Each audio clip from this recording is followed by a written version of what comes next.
Welcome to Nameless Debate Radio, where radioactivity is contagious. You can join us in broadening our minds on the Nameless Debates Discord via the link below, and even feature here yourself, if you've got what it takes. It maps well with what I think some of the axioms that you would get from DM theory. I think that you have intuited your way, as me and Matt both kind of suspected, that you had something similar to what I was holding when I first met Matt, which was what I saw in pretty much anyone that I've invited to be in my digital presence, if you will. The argument is there's no such thing as nothing was one of the ways I used to when I tried to speak to the postmodern position. This was one of the ways that I tried to speak to it. I don't think I got it as succinctly as Matthew has gotten it. Yeah, he got it right there and direct. But so I did these long diatribes about the something and the nothing, and so when I heard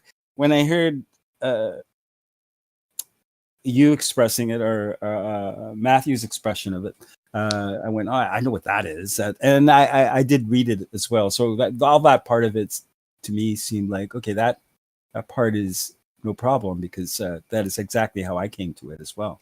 Nice.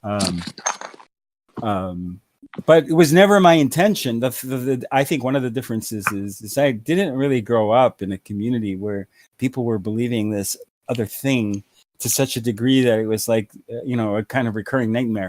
Now it's sort of like that. But at the time, this wasn't like, people weren't thinking in a way where you had to like fully develop the argument so that it was clear to the other person it was nonsensical.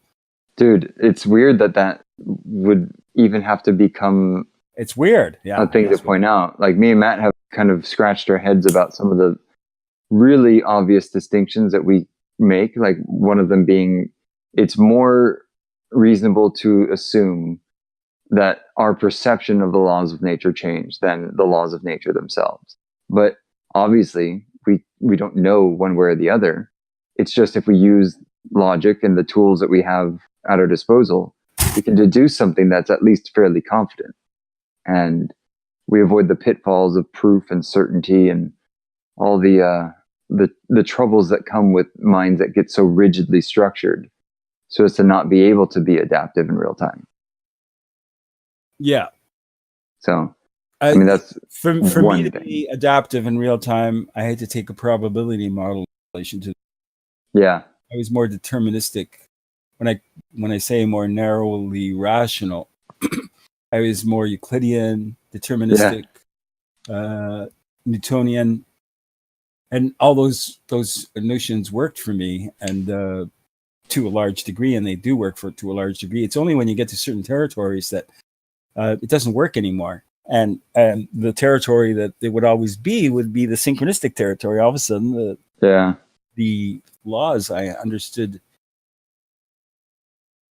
what the world was weren't working, and everything was much more metaphorical. And I go, why am I in a metaphorical world? Like, how did that happen? And like, you've heard me espouse my incomprehension of that phenomena. Like, I would love to understand, but I openly admit that I just can't quite capture it yet. At least not in a deterministic model fully, but like, I think that it is paradigm of determinism. I'm just not sure how. I do too, and I exactly. agree. But I did and I have intimations of because of my artistic proclivities. But like, I would have to offer that caveat just because of my self-knowledge, not because I don't want to mislead anyone, let alone myself.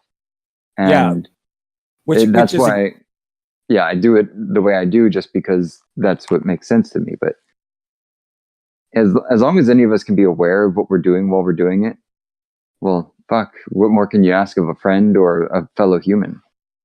Yep. And the thing is that seems to be the key. It's being aware of what you're doing when you're doing it. That seems to be the thing that opens this gateway. Yeah, both ways too, I think. Yeah. because I was not into determinism, and after DM theory, I've incorporated hard determinism into my understanding, and the more I learn about that, the more I kind of learn about how I really wouldn't have gone through any schizophrenic excursions. That's right. Had I have had these assumptions built into my framework. That's what really bothers me about the present educational system, is it's actually creating a space for a lot of dysfunction. I agree. That's totally unnecessary. You got that right. Which is probably why we homeschool. Exactly. Yeah. There's no way out of it, though, because your children have to develop immunity. Yep. Really to good point. The ideas and the culture, and it takes a long time to process phenomena. It really does. For me, everything that I see around me, like everything that I saw as a kid, for me, everything was not quite understandable.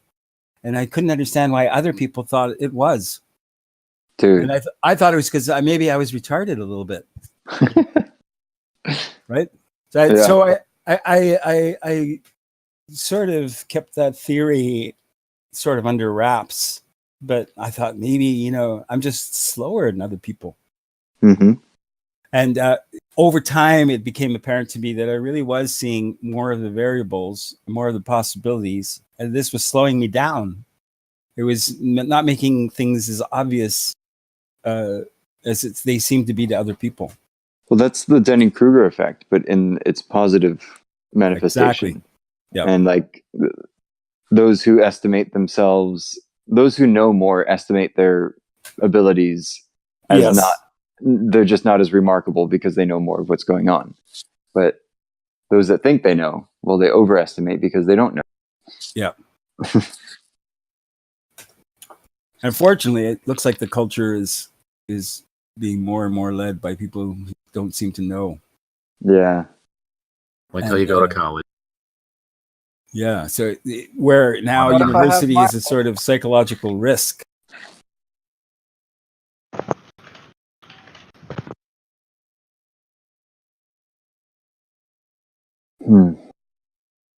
A lot of this goes back to Schopenhauer, to tell you the truth. More and more, I realize how much of Western culture, modern Western culture, has been formed and shaped by Schopenhauer. I was just reading the other day Jung talking about Schopenhauer. Mm-hmm.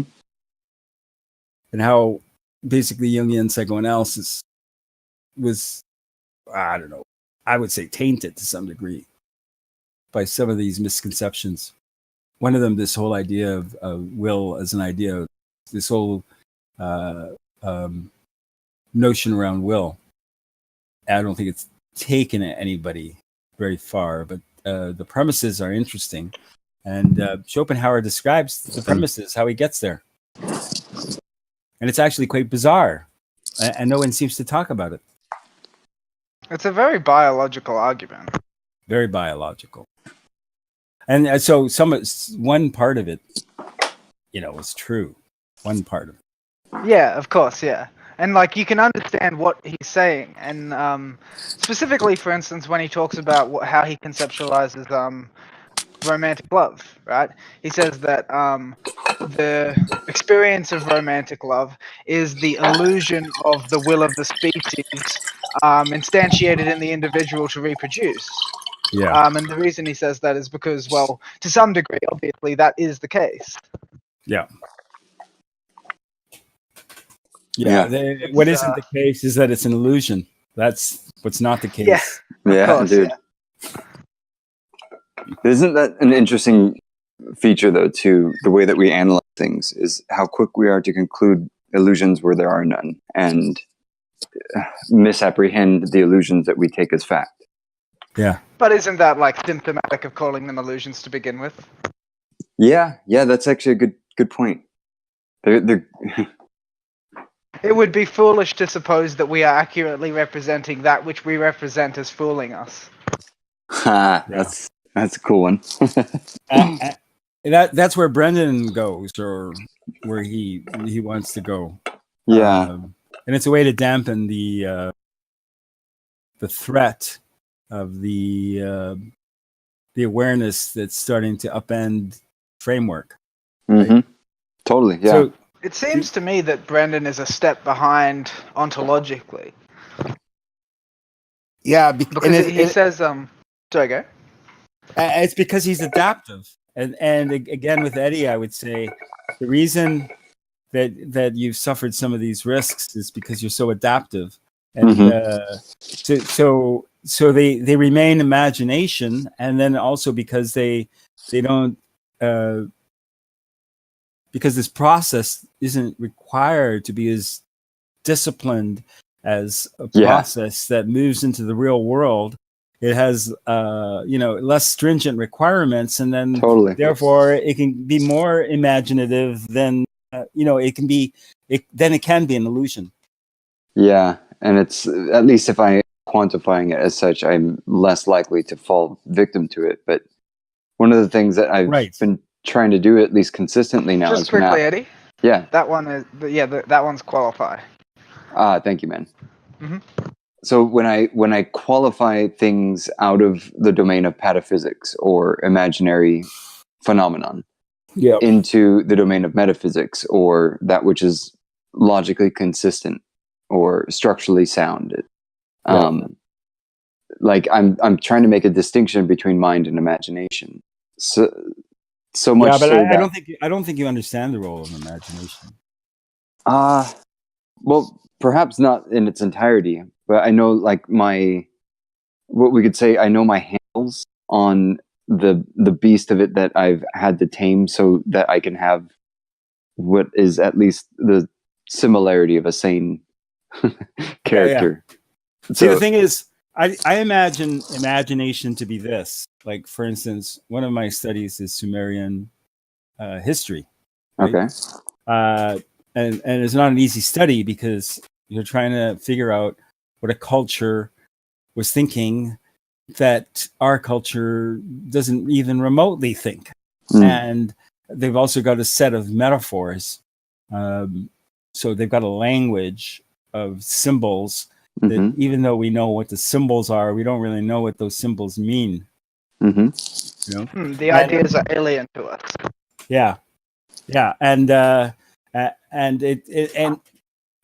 way they use language is sort of alien to us, and it describes a certain prejudice in relation to the world, and that prejudice, that's what I'm after, is trying to understand what kind of world were these people seeing, because it's definitely a different world that we see, and because there's this historical, this weird way in which we're doing a repeat of I think of certain archetypal conflicts. I'm curious to see how this phenomena got resolved. I think to some degree, some of the issues we're struggling with got resolved more clearly in the past. Just some, not all, but some.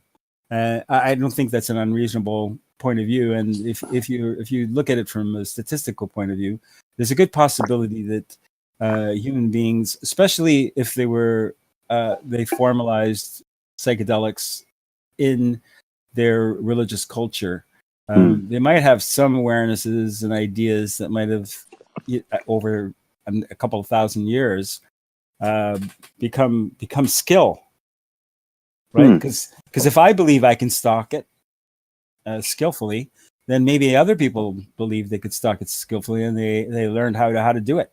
Yeah, it's not likely that you're the first person to think of that stalking metaphor. Yeah, exactly. Yeah, and it turns out it's true. They did. So you find, as you're looking through history, that wow, these people actually understood some very crazy things, very interesting things, and part of that is the idea of developing empathy for another human being. That is the central challenge. Is that when you develop empathy for another human being's existence, that other human being's existence now becomes a trauma for your whole worldview, your whole existential projection. I would say that to some degree, humans have probably understood the entire world over a dozen times in history, right? It's just that we have not managed yet to, as David Long, I think is his name, would love to say, we haven't managed to integrate it yet, right? Like, in my personal opinion, like when it comes to ontology and metaphysics, I would say that like the Platonic realm of forms is about as articulate description as you can get. And then like the very next generation, Aristotle came along and he said himself, nothingness is impossible. And if someone were to just back then were to just put those two ideas together, maybe they could have solved it, but they were disparate. Aristotle said, well, actually, actually, teacher, that's some bullshit. Here's what's true. Yeah. I've loved that analysis too, by the way. And it's so very human, right? To tell your teacher that they don't understand. Yeah. And the other interesting aspect of it is if it actually is a skill, and there are a plethora of compulsions that interfere with your comprehension of it that you aren't in control of. I love how you went to say complete control, but you're like, not at all. Yeah, exactly. You're not in control of it. All you can do is observe it and keep taking runs at it and find out what happens, the next time around. It's basically what I do. Yeah, update your approach. I'll hope that maybe this time I have enough language and theoretical understanding for the more complex understanding to manifest, to crystallize. Yeah. And actually, I think it is crystallizing to some degree this winter, and our conversation is all part of that synchronicity to some degree. It's really cool to have other people talk to without worrying about like the fundamentals. I think that's the main reason why we're so compelled to probably interact in this way. Yeah, because I know that Matt and I have, like, he's younger than me, you're older than me, yet there isn't really anything other than a sharing of what we all would probably constitute as something wise, something worth sharing from our own experiential database. And like one of the things that I love that Eric Weinstein pointed out in the movie Kung Fu Panda is that it kind of gets into the idea of the autodidact or the self-teacher, and how it is that you pass on a tradition of self-teaching without violating it. Yeah, exactly. And it's just such a difficult concept to put out in like some comprehensible way, like Matt pointed out, like just a combination of Aristotle and the theory of forms, and you get like a little bit of a articulate philosophical way of putting it. But then like there's the problem that you find in the Bible with like a good king having a rotten son, and like the nation of Israel, or it wasn't even a nation at that time, but like the idea being that they just would fall in and out of God's favor because there's this sense of rebellion against the past that's almost always this thing that humans compulsively regurgitate. So we tear down the parts of our structures that we don't need to assert something. Here's the thing. You use the expression there, and what I was going to say about the way you understand imagination is different from the way I understand it, is that for you, imagination appears to be a rebellion against reason.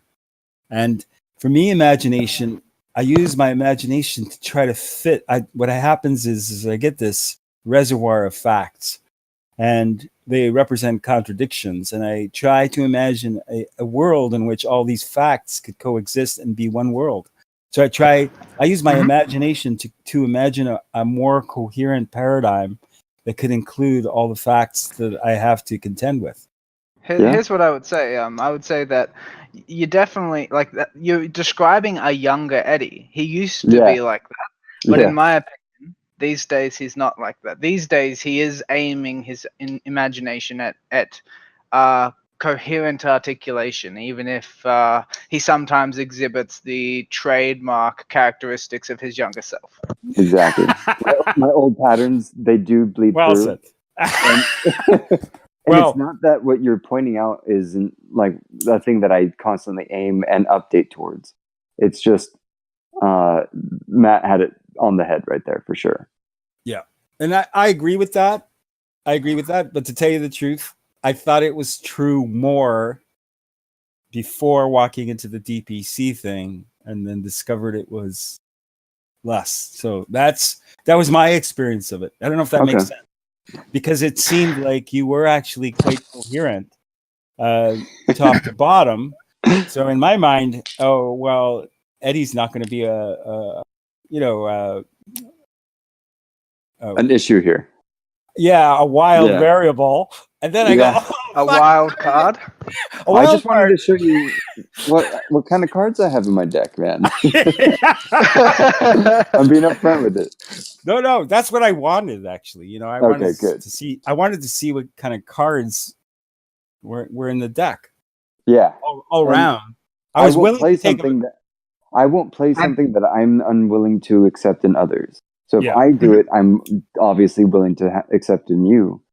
And that was what I kind of wanted to show David, in that, look, he may, like, your words may be being perceived a certain way by David's mind, but that in no way constitutes like anything other than the fact of David's mind perceiving you in a way that is missing the point, as far as I can tell, because you and I can both do that to each other, and not take it off into a tangent land that imposes what would be like formal setting of dinnerware at a table that no one's going to eat at.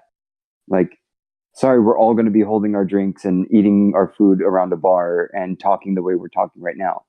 It's not necessarily going to need to be this formal, elegant dinner laid out so that we all feel nice and pretty about it.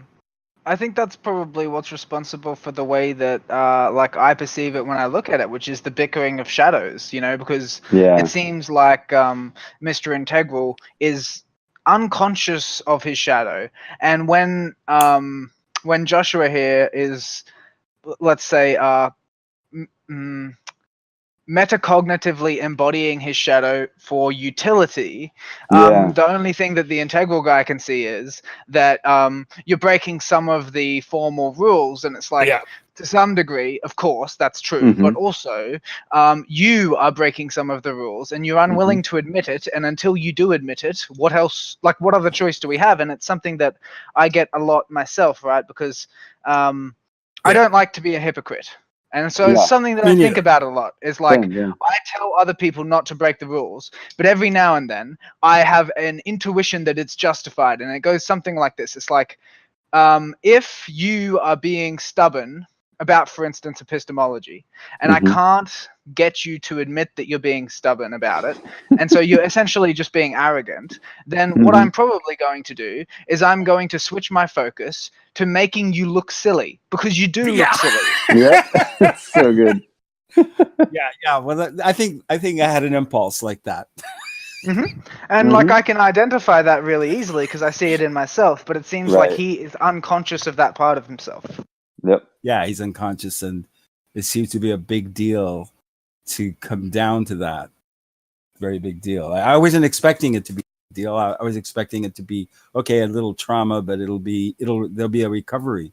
Yeah, I thought this, like, revisiting of it was going to let the water be under the bridge. And no, you know what? When I actually said that there's a psychological, like, there was a point where, and this, I think, was regarded as gaslighting. Yeah, that's what he called it. People are using that term very loosely these days, like way too loosely. It's become a kind of psychological defense mechanism. Yeah. And so whenever I hear the word, my ears perk up, and I do think, like, as I'm describing like some of this phenomenology that I'm describing to you, Eddie. The way you used the word gaslighting, the way you were describing what was going on, in spite of my description of what was going on, you just didn't want to believe it. Like, and I know, and one of the reasons, and so it's interesting. Why didn't you want to believe it? And part of it is you can't imagine in your mind that someone with my skill would lower myself to that kind of behavior. Well, I wasn't sure if you were pretending or not, and like hearing your voice about it punctuates the uncertainty or the skepticism that I had to voice through text. You can hear the smile, right? Yeah, you can hear the smile, and it's different. You can hear it. So I can't do it. I can't do it with voice, obviously, because I'm not like I don't take this so far that I have to train myself to be a really good liar. But I can with writing. I can just say what I want, and if you don't know the tone, you have to imagine it yourself, which gives room for your shadow to embellish, start projecting. Yeah. Project, as well. And that's actually like, sorry, go. And I'm giving license. So one of the things I do when I feel like I'm stumped, I don't know how to relate to the person, is I isolate what it is that's annoying me about that person. And I go, if I bring it up to him, I'll just be this wimp going, "Hey, you're not playing fair," And I don't want to be that. So I go, okay, so I need to do the thing that he's doing, to the point where he brings it up, and then I can go, okay, then let's both stop. Yeah, so it looks like you have a problem with this thing. Yeah, it looks like you are. Yeah. So I'm sort of manipulating the other person to own it. Yeah. And then we can move forward. So I was thinking it would go that way. I was hoping it would be like that.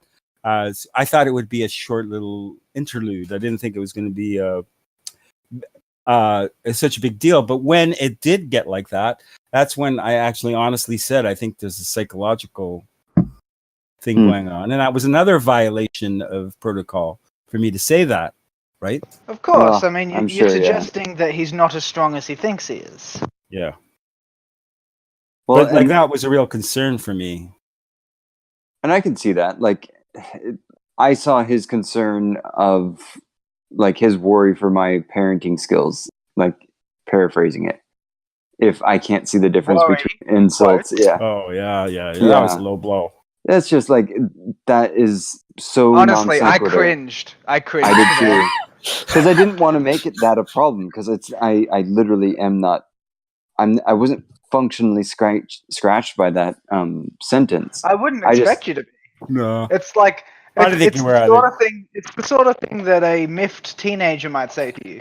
Right. Yeah. And I was like, come on, dude, you're not a dad. And I know that it's not like, that's kind of like beside the point too, but it's just, don't bring my kids into it. You don't want me to get all Eminem fucking.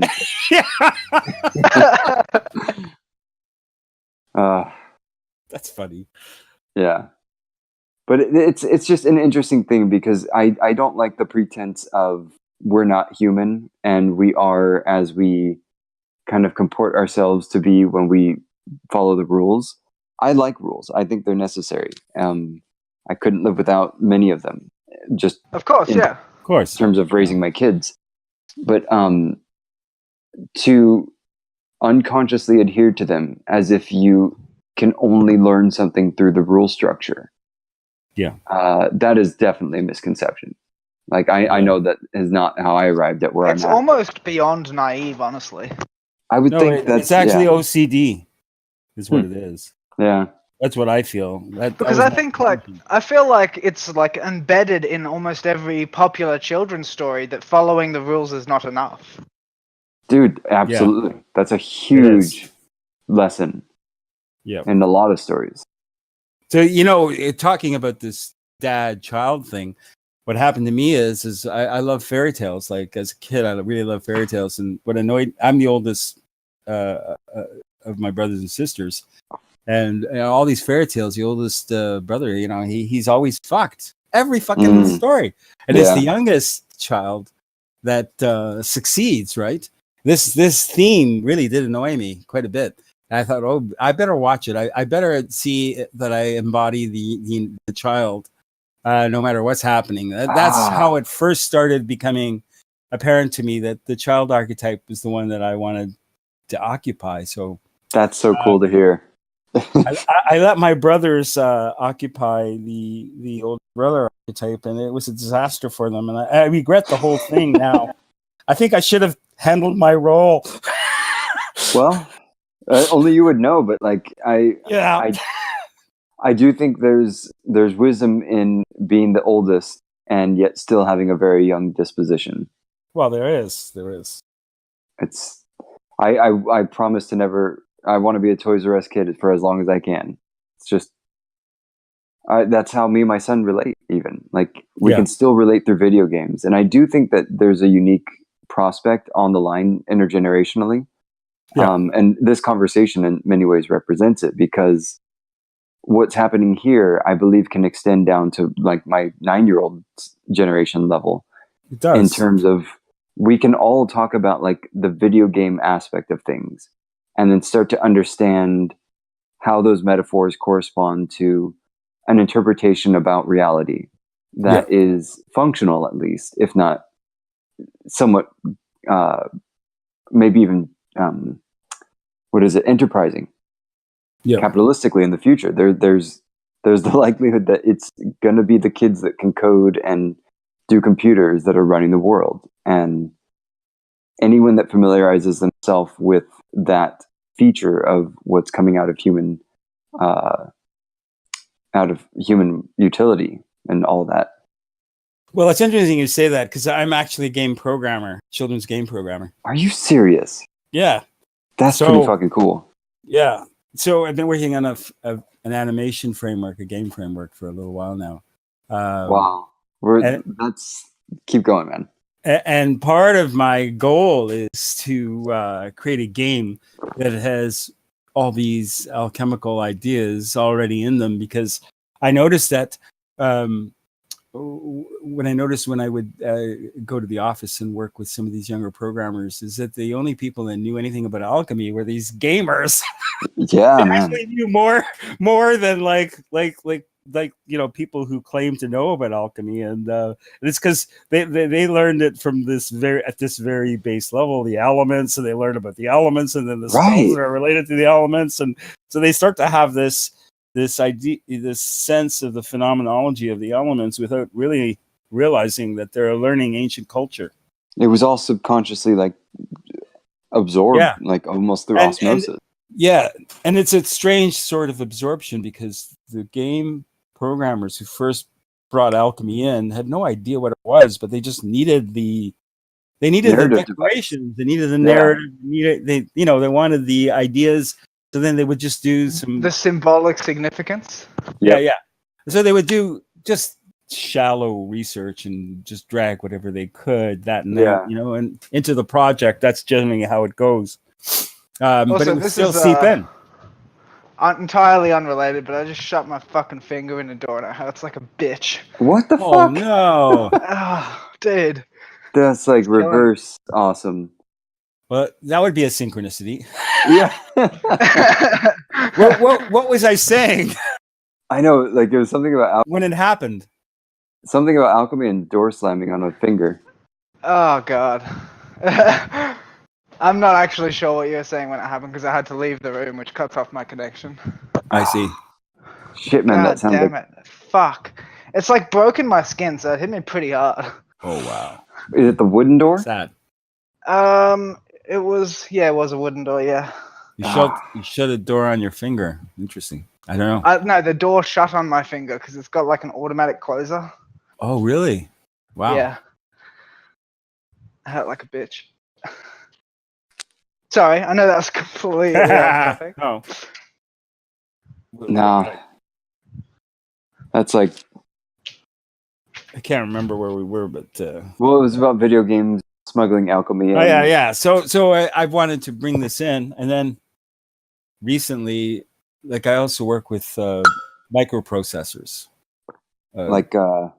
Making them or working with them? Okay. I actually used to make circuit boards, but dude, that's really impressive. Yeah. So there's this chip. It's actually this little circuit board now you can buy for like $3. And what it is it has its own Wi-Fi, and it becomes immediately a server. It can become a server. It's got a significant amount of memory in it, and actually you could put the idea of a game in it, and it's just Arduino or Raspberry Pi or something. It's actually smaller than the Arduino and the Raspberry Pi. It's one Chinese company decided to put all these features, Wi-Fi, everything into one little chip system in one little chip, and charge you like something like less than $2 for the chip. What's it called? It's called ESP8622. That was the first generation, and then now it's an ESP32. And the language that a bunch of people did a project and created a language for this particular chip, and I'm quite impressed with it. They used Python, not a language I know, so I've been learning it quickly since. Dude, that's so cool. Python is beautiful. Yeah. So yeah, I'm learning my Python.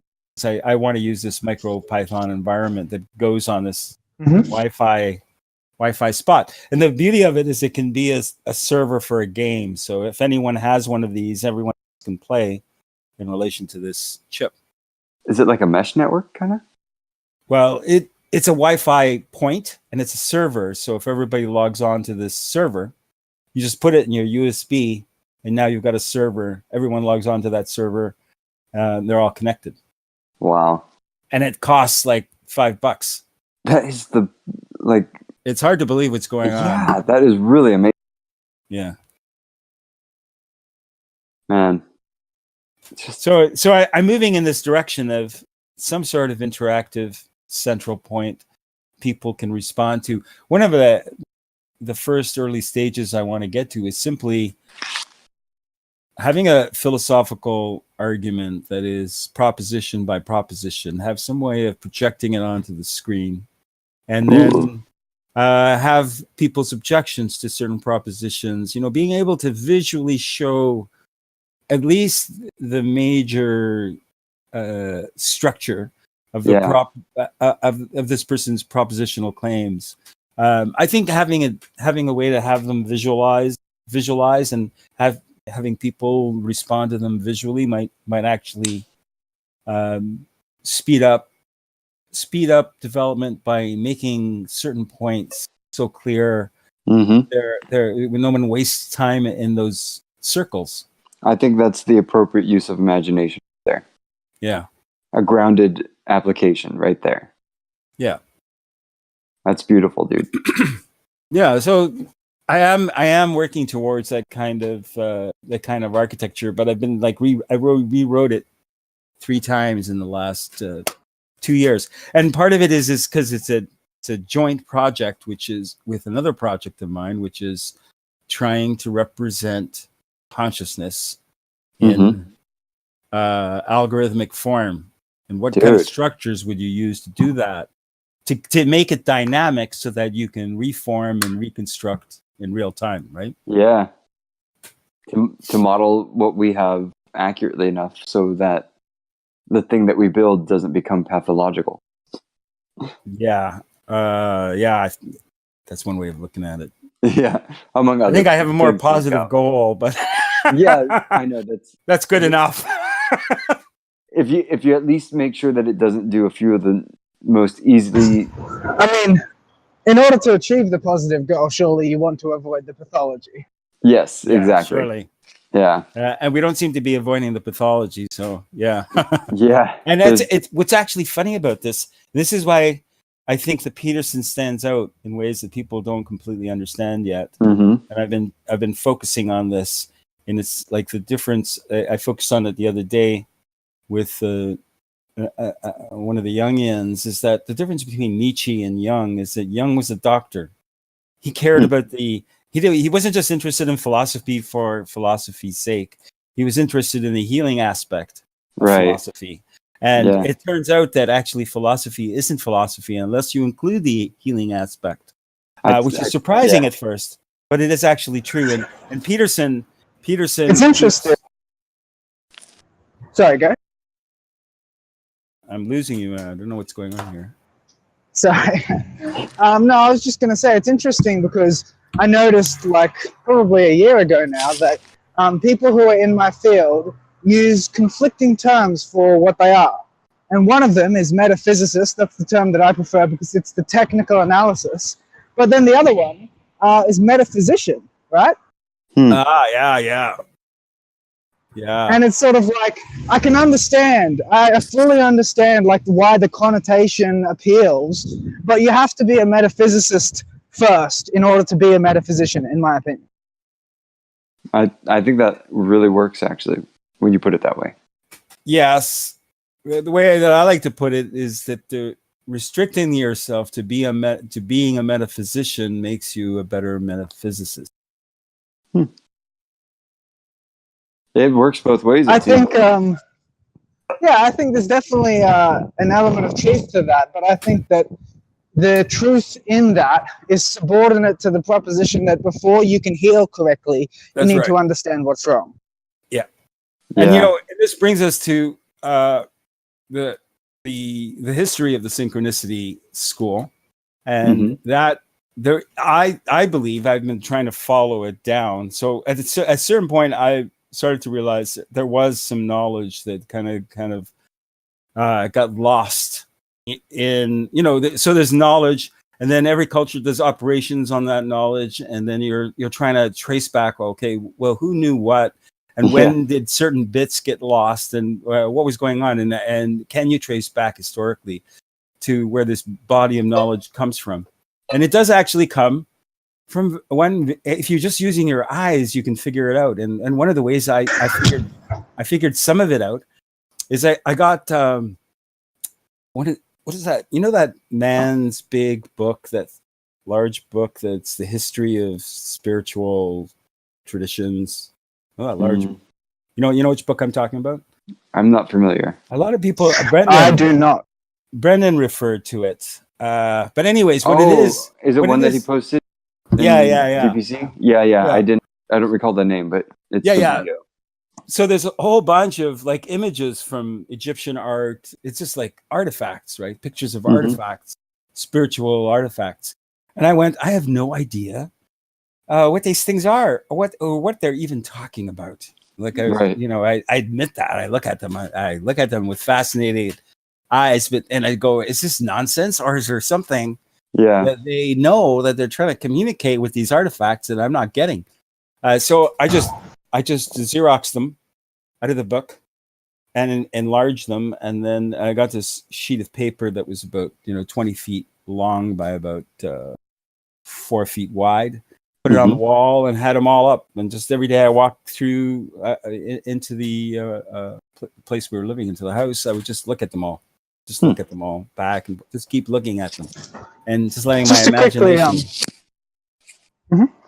Just quickly step back briefly. You said something about like information that's lost, and I thought that we had a relevant frame, just the topic before that, right, which was computer science or programming, because like when we're thinking about like translation from one language to another, it's intuitive that information could be lost, but then when we look at like conversion between variable types in programming, it cements it. It says, okay, like different variables actually can contain different amounts of information, and if you convert between them freely, there is no doubt that you will lose some.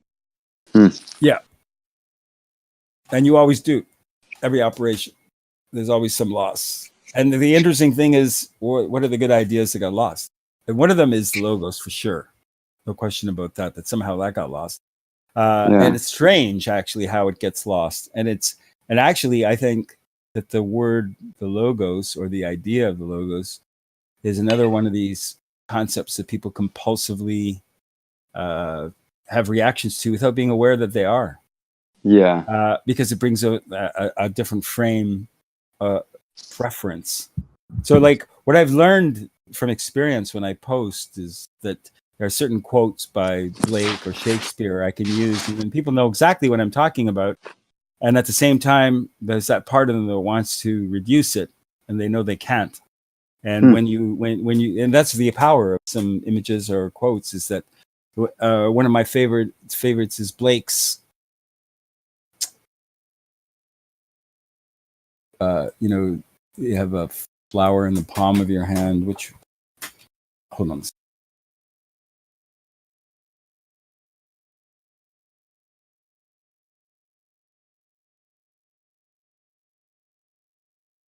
and it auguries of innocence, right? To see a world in a grain of sand and heaven in a wildflower, hold infinity in the palm of your hand and eternity in an hour. When I post that, people actually, they've had experiences like it, so they know that to some degree that it's phenomenologically real. Yeah. It was one of the ways that I, as a child, started adapting to this notion, because I would read that and I go, what is he talking about?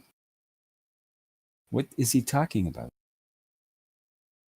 So at first you think it's just imagination, and then you see it's some sort of orientation. Yeah. So, which means that true things can be spoken of first in imaginary ways, but they were never meant to be imaginary. Yeah, they were signifying something transcendent. Yeah, they were signifying ideas. Yeah. And I think that honestly, Genesis is that. But the way to understand Genesis is it's a set of operations on earlier ideas, and unless you know the earlier ideas, you won't really be able to code the message in Genesis. Yeah, some of the messages in Genesis. Like Genesis was Moses' distillation of older ideas or something like that. No, I think there's a bunch of editors in a room with that very too, big hats, yeah, making a lot of decisions about how certain narratives would be constructed. Yeah. And there was a definite desire to leave history behind. So notice how history. One of the things I did was start studying the history of around the time that people claim that the Torah was written, which this is how I came to Sumeria. Sumeria happens to be also the place where alchemy begins. So like when I followed down, where do people get these ideas from? The alchemical idea, where do they get it from? Mm-hmm. Like how far back does it go? And I keep following it back. Then I end up in early Greek culture. But then I see that there's a whole history before it. And actually a dream led me to it. I had a dream. Nice.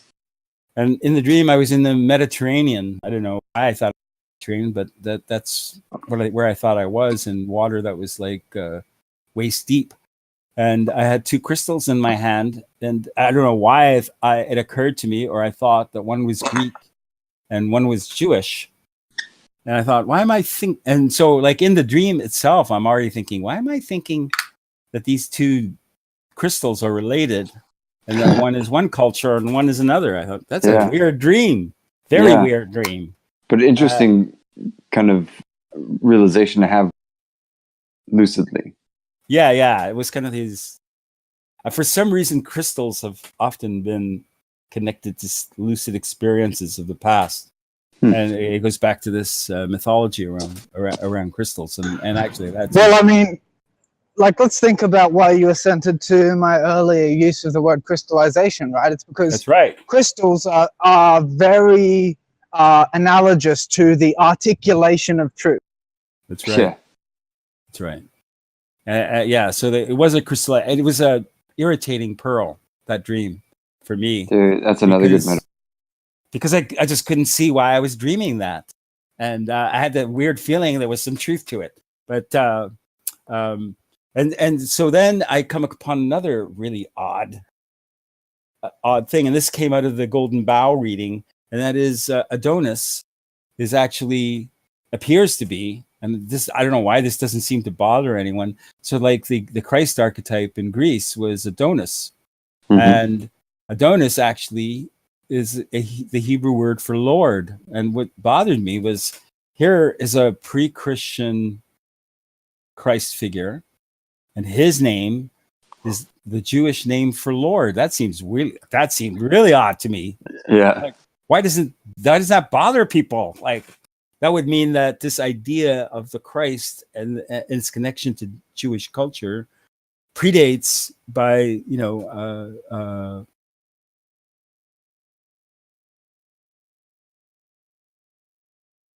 maybe 1,000 years, maybe less, the beginning of Christianity. So that seemed like also really odd to me. Like, how do you follow that up? Is it a coincidence? I can think of like two justifications for like not being bothered by that. The first is ignorance. You don't know that that's the case. And the second is, of course, that you think your belief is so true that it was represented in the reality long before you came upon it. Yeah. Yeah. So, eventually I do start to see that there is this whole cultural paradigm comes before Greece. So one of the things I wanted to do was redo that image that you showed, Matthew, with the Roman and the Greek. It was you, I think. You did this image, and one is copying the other, and under one it says Roman, and the other one, you know that one? The meme, yeah. The meme. Yeah, I wanted to reverse it and put Greek on the right and Sumerian on the left. Oh, you should. That would be a great follow-up, man. And then maybe an ellipses in the bottom right corner.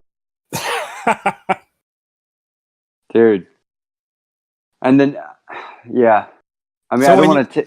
Go ahead, keep going. When you follow down, so this is how this conversation with Dave could have been a lot more interesting. And so Brendan starts out with this really strange quote I've never seen before. Yeah. And I think he's just baiting me or something. That's actually what I think is going on. So poor Dave walks into this. So I didn't even feel like responding to Brendan's original post. And then I thought that the guy, this guy who seemed to be, I don't know. It was another guy. In a strangely schizophrenic way. I don't know what to make of his. Yeah, very strange. I didn't know it either. I was just like, okay. I thought maybe he's on drugs and... it's his own thing. That's what I said. If he is, then it really is cool. But then he does it later, and it seems to be continuing to do it like days later, and either he's on drugs again or like this is how... Joshua, I thought the same thing. I was like, it's so weird when people carry over things that I thought were just spontaneous. I know. So maybe they over-identify with the idea. That might be it. Well, it looks like he does. Like all these strange things, you have to live with them.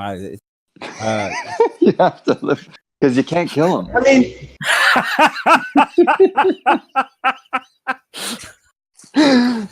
man. To my mind, someone who doesn't come across many profound truths probably becomes very attached to the ones that they do. Yeah. I feel lucky on that point because I just started reading everything and everyone, and that actually was a safe approach because it starts to give you this statistical sense that there's something that's going on that a lot of people think is real, and it would be quite arrogant of me to project closure at a certain point. So then it helped keep me open to possibilities I thought were highly unlikely.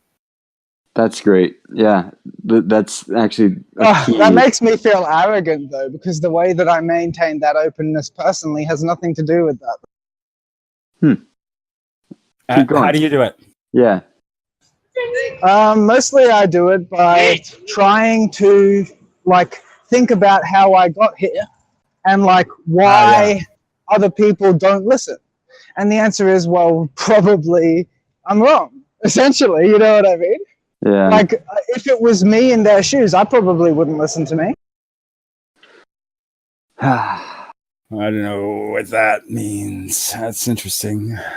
It means that what I say seems outrageous in a way that can be easily rationally justified.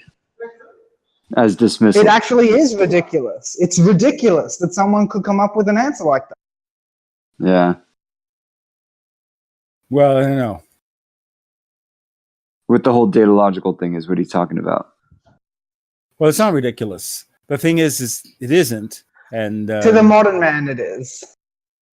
I know. I've always had to deal with one of the ridiculous aspects of it is whenever I'm doing that something nothing thing, there's always a stranger that walks in and goes, "Why the fuck? Yeah. Do you even care?" Why are you just talking about nothing? Nothing. Yeah. It's impossible to not have a person point that out at some point. Yeah, I didn't get much of it because I always came at it from a very poetic point of view. So then people thought, oh, this is poetry. So maybe we have to just let it be. Because we got to let people have their poetry. And for me, it was the poetry of zero, the notion of zero as an archetype. That partly started. It's funny, right? Yeah. Like, it seems self-evident that their criticism is valid because, like, literally, we're talking about nothing. Yeah, I know. And we're taking it to the serious degree of categorizing it and everything. It just seems absurd.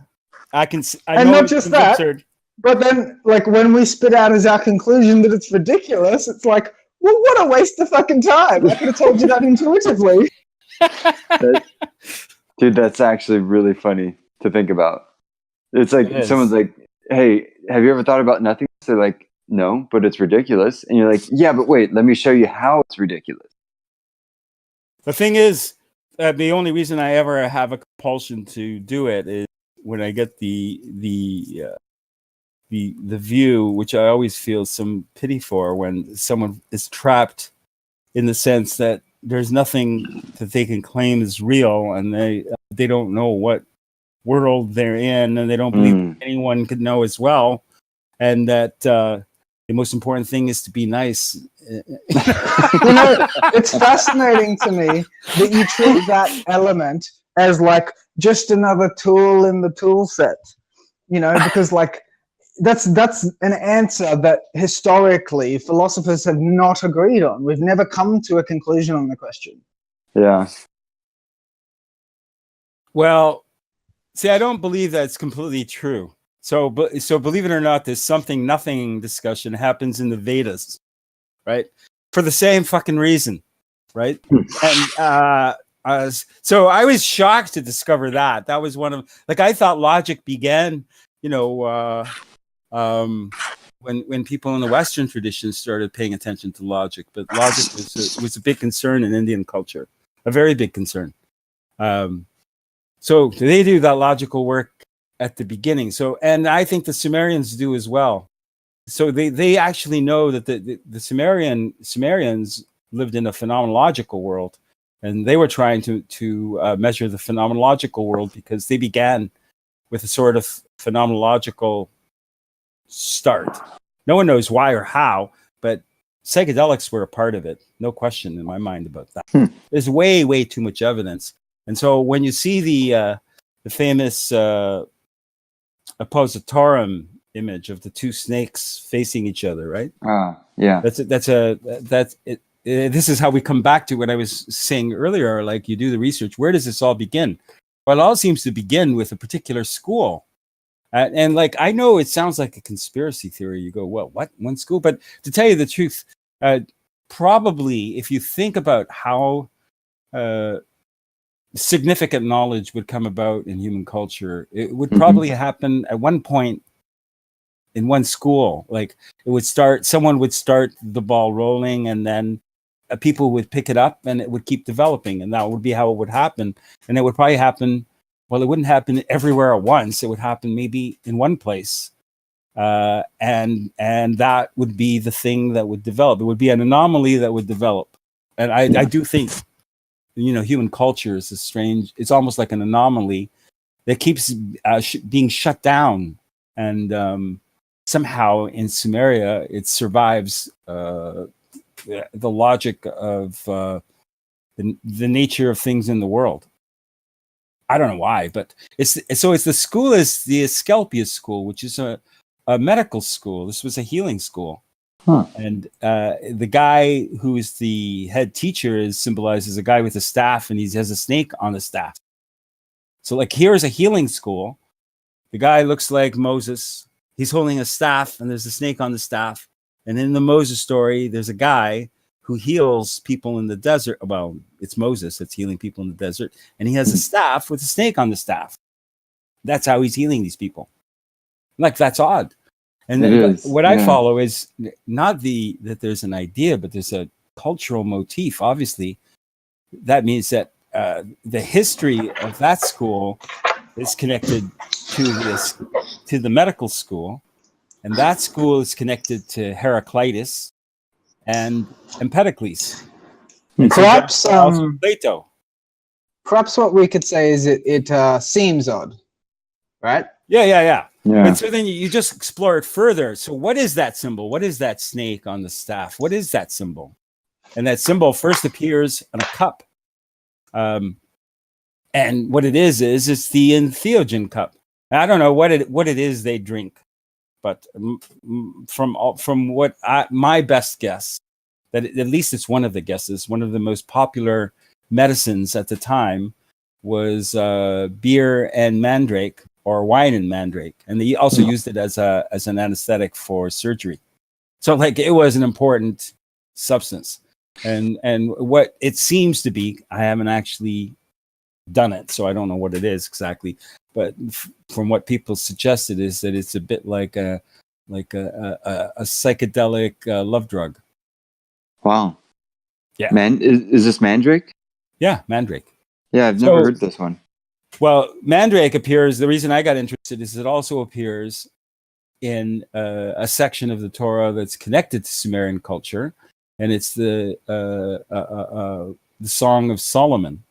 And it also appears in one story where one of the wives of one of the patriarchs wants to have sex with the husband, and she has to get permission from, I guess, the wife that has the most status in the house, and she makes a trade of mandrakes for the right to have sex with this man, and they use it for fertility. It's a fertility drug, and the reason that I think that's significant is that in Hebrew it has the same word as beloved. So the mandrake it means the same thing as beloved. So it's a love drug. Right. Okay. So that's sort of established in the language that's how they thought about it, and it was connected to fertility. And I know that the Sumerians, fertility was their number one concern. So there's no way that the mandrake wouldn't have been part of their fertility ritual. So again, it's an organized idea around entheogens. And then when you start to research the group of people that seem to be closely related to this idea, that is, where does this cup appear? And what is the group that actually have this cup? And strangely enough, the king who has this cup, his name is King Judea, which sounds an awful like Judaic, which is also an odd coincidence. Yeah. But that one's a hard one to prove. And there's this whole evidentiary stream around sounds, and no one really knows sure what the original sounds were. They just make guesses. Yeah. I'm not sure we know. But what's interesting is that school uses that same image, and it's the coincidentia oppositorum. So here again, we got the coincidence archetype appearing, which I don't regard as a coincidence.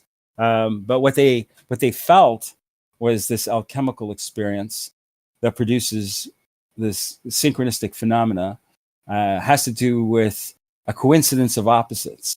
And they project that as a coincidence of different gender projections or different gender positions.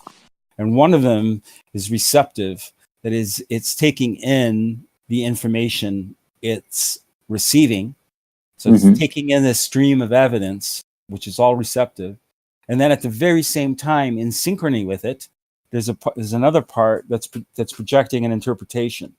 And the rule is every fact has to be included in the interpretation, and if the framework has to change in order to include a fact, it must.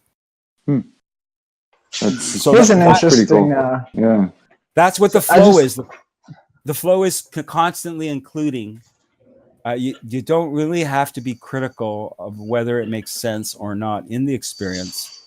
But if you are doing the epistemological work in parallel, you can actually see how it does make sense. Yeah. Like if that is underwriting the input. Yeah, and then what some people do is they check out during the whole experience, and then they talk about nothingness, and it's a big joke. I always laugh about that. I go, it's nothingness if you check out. Yeah, that's exactly what it's going to be. It's going to be. you had the experience, and then you come out and you go, wow, it was amazingly nothing. But it's not nothing. Something's happening. It's again that nothing something. Thank you for listening. Like, share, subscribe, and join us in the Nameless Debates Discord. We hope to see you there.